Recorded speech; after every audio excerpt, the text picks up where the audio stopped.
Hi everyone, welcome to this video. In this video we want to find the value of this expression. 1 minus 9 times 1 minus 9. Are you ready to solve? Let's go ahead and get started.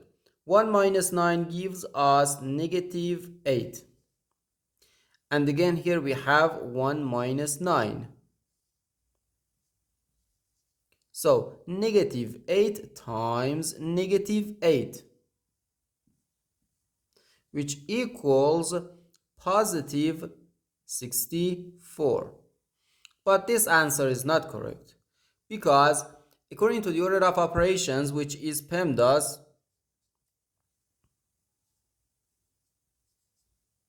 P stands for parentheses, E stands for exponents, M and D stands for multiplication and division, and A and S stands for addition and subtraction. First we have to do parentheses, then exponents, then multiplication or division, and finally addition or subtraction. Remember that multiplication and division have equal priority and we have to work from left to right. And the same applies to addition and subtraction. In this expression, we have two subtractions and one multiplication. According to the PEMDAS, multiplication has higher priority than subtraction because multiplication comes before subtraction. And when we have more than one subtraction in an expression, we have to work from left to right.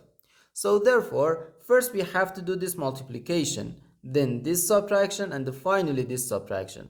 If we do this subtraction or this subtraction before this multiplication, it is wrong.